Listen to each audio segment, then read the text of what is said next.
Ya, kalau kita level-level kesadaran tadi ada kesadaran yang sifatnya goplah, ada kesadaran yakdo, ada kesadaran hudur, ada kesadaran goibah, kesirnaan kan, sirna cipta dirasa jati. Ya kita jangan pernah merasa paling sadar lah.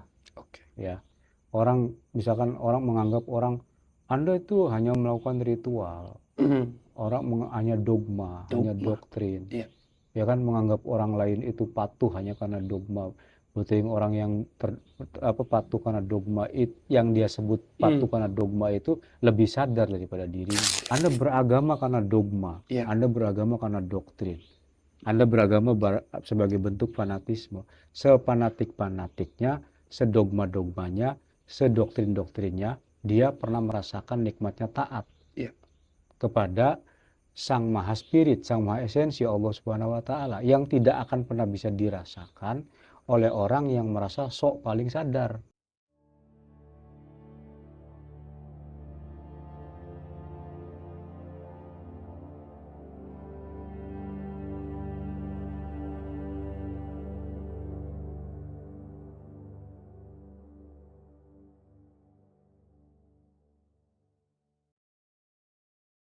Mau membahas atau menanyakan mengenai kesadaran. Oh, kesadaran. Iya.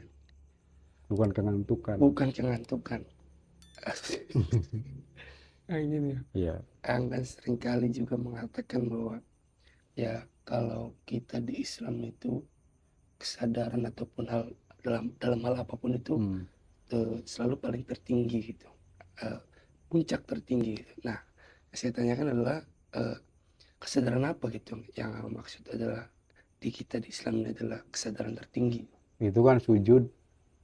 Okay. Tidak ada agama satupun ya yang mengajarkan bahkan mewajibkan untuk manusia penganutnya untuk bersujud kecuali Islam. Ya, kalau kita ulik itu adalah kesadaran akan realitas diri yang tertinggi gitu. Ya, walillahi yasjudu man fis samawati wal ard tau'an wa karhan wa dilaluhum bil ghudwi wal asol kan. Nah, ini bukan soal religiusitas, ini bukan soal doktrin ataupun dogma. Bahwa yang disebut dengan kepada Allah kita bersujud apa yang ada di langit dan di bumi itu artinya mau tidak mau, suka tidak suka, semua orang, semua makhluknya mengikuti skenario yang sudah skenario yang sudah ditulis oleh Sang Pencipta.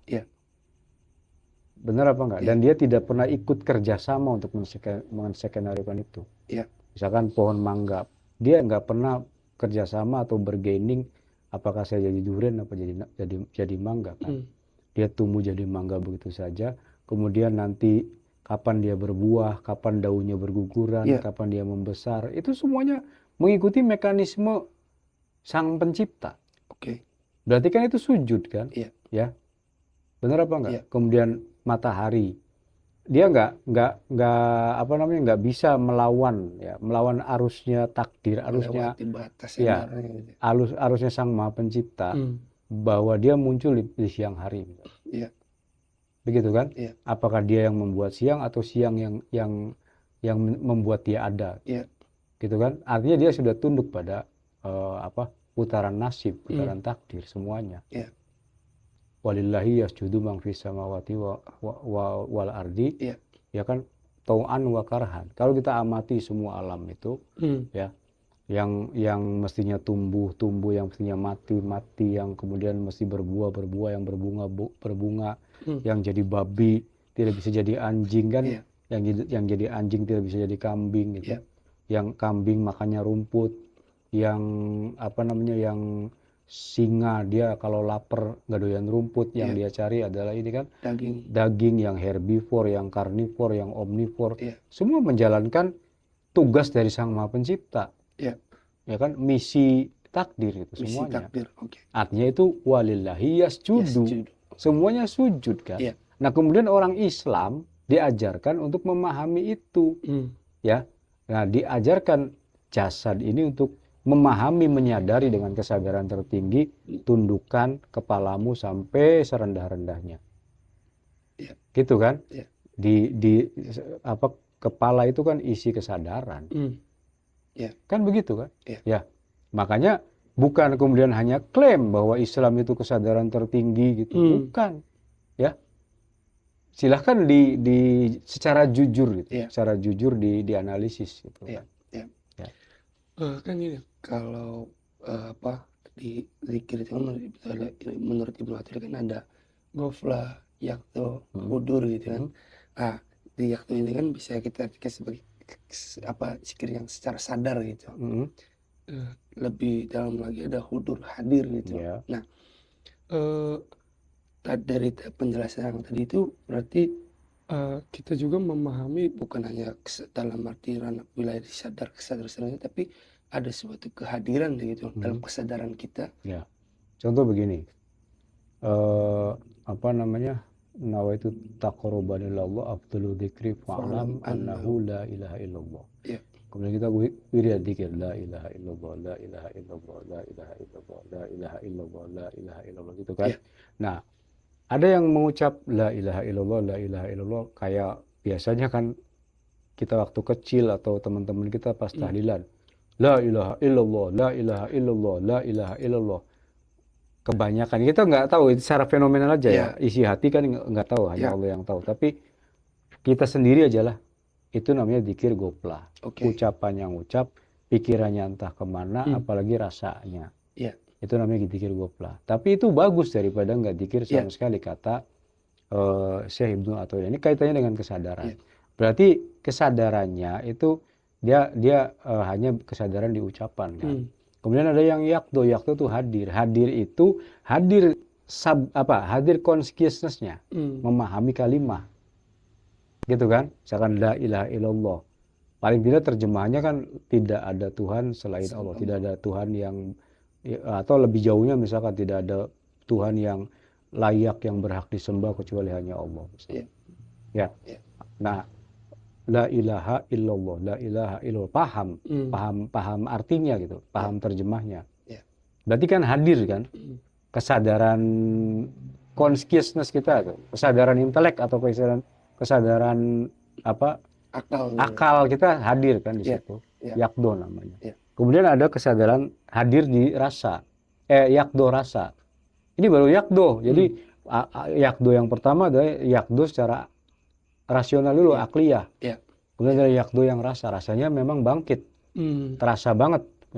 La ilaha illallah, la ilaha illallah, la ilaha illallah. Getarannya terasa gitu. Tidak hanya makna kalimahnya, tapi getarannya terasa. Ini yaqdha.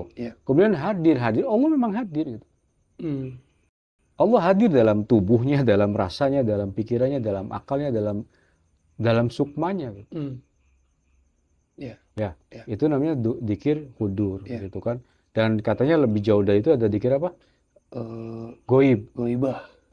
Ya, berarti kan sirna, fana. Sudah nggak ada yang selain Allah Subhanahu wa Ta'ala. Itu yang jauh lebih dahsyat lagi. Dan itu soal kesadaran. Jadi kesadaran itu bukan hanya consciousness, subconsciousness yang kemudian muncul dalam mimpi, muncul dalam hayalan, yang disebut sadar bahwa sadar itu. Bukan seperti itu, bukan hanya itu, bukan. Ya, kalau kita level-level kesadaran tadi, ada kesadaran yang sifatnya ghaflah, ada kesadaran yaqdha, ada kesadaran hudur, ada kesadaran goibah, kesirnaan kan. Sirna cipta dirasa jati. Nah itu sirna cipta dirasa jati itu kita mensirnakan rasa kita, mensirna cipta kita gitu. Dirasa jati itu apa maksudnya? Yang tahu maksudnya hanya yang merasakan hanya yang mengalami. Yang mengalami itu yang mendikirkan. Yang mendikirkan itu hanya yang percaya. Kan begitu. Ya. Dan saya hanya mengatakan sebagai peta perjalanan lah. Sehebat apapun saya menjelaskan, tidak akan pernah dirasakan oleh yang tidak mengalami. Ya kan? Yang sehebat apapun orang ingin mengalami, tidak akan pernah mengalami kalau tidak percaya. Kan begitu. Makanya asyhadu alla ilaha illallah. Aku bersaksi, aku menyaksikan tidak ada Tuhan selain Allah. Wa asyhadu anna Muhammadar Rasulullah. Aku bersaksi, aku menyaksikan. Bukan hanya pengakuan, tapi juga penyaksian. Kan gitu kan? Siapa yang menyaksikan? Ya tentu yang mengalami penyaksian itu. Gitu kan? Siapa yang mengalami? Yang percaya dulu pertamanya. Ya kan itu. Jadi misalkan Anda ingin mengalami apa yang disebut dengan zikir hadir, zikir ghaibah itu. Bahkan zikir yaqdo tidak akan pernah nyampe. Bahkan zikir gopla pun tidak akan pernah kalau nggak pernah zikir. Iya. Belum mau mencoba. Belum mau mencoba kan. Kalau misalkan hanya soal masalah psikologi, masalah kemudian diskusi dan lain-lain, Anda baru hanya nyampe ke sadar bawah sadar. Iya. Consciousness, subconsciousness sampai ke unconsciousness. Ya, sampai sehebat apapun Anda berdiskusi, bahkan Anda diskusi dengan Sigmund Freud sekalipun, Anda tidak pernah, bahkan tidak akan pernah bisa mengalami apa yang disebut dengan kesadaran gopla acat oleh orang yang dikir. Iya. Karena apa namanya, nggak pernah nyampe ke sana. Iya. Jalan masuknya kan syahadat dulu. Iya. Syahadat pengakuan, setelah itu kemudian didikirkan, sholat, dilakoni kan. Maka kesadarannya, bahkan orang sehebat Sigmund Freud yang punya konsep gagasan consciousness, subconsciousness, atau Carl Gustav Jung, ya, itu nggak akan pernah bisa mengalami kesadaran yang yang dikiran di tahlilan sambil goplah gitu. Iya. Nggak pernah nyampe situ juga belum. Apalagi nyampe ke orang yang berzikir yaqdo, apalagi orang yang sampai ke zikir hudur, apalagi yang zikir ghaibah, zikirnya para wali, para kekasih-kekasih Allah. Sehingga sehebat apapun orang ngomong bahasa kesadaran nggak akan pernah nyampe. Ya kan? Spiritualnya itu nggak akan pernah nyampe ke level spiritual orang-orang yang beriman, orang-orang yang bersyahadat. Gitu kan? Ini kan masalah believe it or not. Ya, tidak akan pernah bisa mengalami apa itu yang namanya kesadaran yaqdo, kesadaran hudur, bahkan kesadaran goplah sekalipun, ya belum gitu. Sampai pada ranah situ. Kalau Anda tidak pernah mengamalkannya, dan tidak akan pernah mengamalkannya kalau tidak pernah mempercayai. Ya. Gitu. Kan gini ya, kita kan alhamdulillah gitu ya, dilahirkan oleh orang tua yang sudah Islam gitu. Sejak kecil kita diajarin tentang keislaman. Dan juga mengartikan Islam itu kan ya kita patuh, kita tunduk patuh, taat gitu kan. Islam berarti memang kesadaran kita yang kalau kita tadi mengenai sujud itu, kita mengikuti pola yang sudah Allah tentukan itu kan.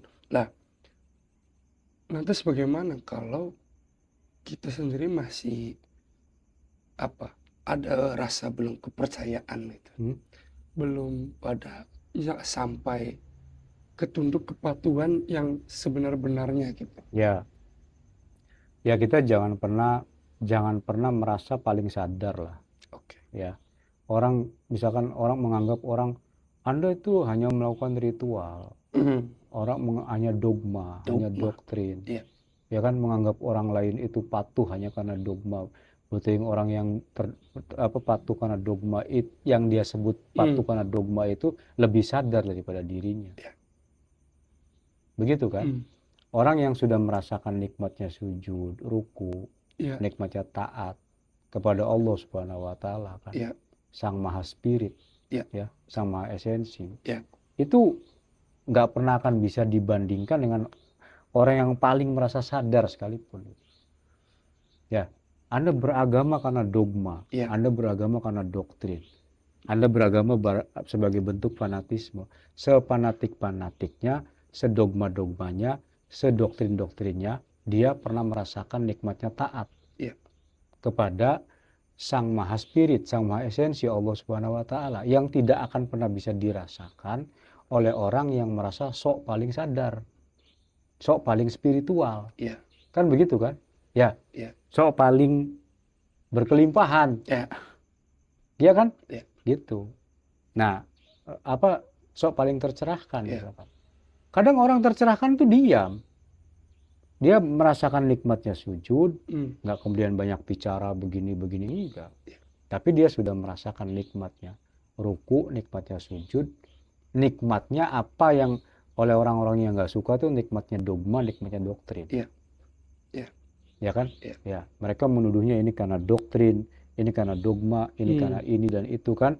Ya, ini bukan berdasarkan kesadaran, ya kan? Kesadaran macam apa? Jangan-jangan yang tidak sadar itu justru Anda yang merasa sadar, kan begitu? Kebalik gitu kan? Karena kebanyakan orang kan ini ada paradok kan? Orang kadang merasa pinter padahal bodoh, ada yang merasa sadar padahal ketutup kesadarannya oleh karena kesombongan, keangkuhan, ujub kan. Nah, orang yang kemudian tidak banyak membicarakan soal kesadaran, dialah justru yang sadar karena dia taat, dia masuk ke dalam kesadaran, ranah kesadaran ketaatan, dia sudah bertemu dengan Tuhannya, saking nikmatnya bertemu dengan Tuhan, gitu kan. Dia tidak punya waktu, tidak punya keinginan untuk membicarakan nikmatnya ketaatan gitu. Nikmatnya kesadaran yang tidak pernah dirasakan oleh orang-orang yang mengklaim dirinya sudah sadar. Gitu kan.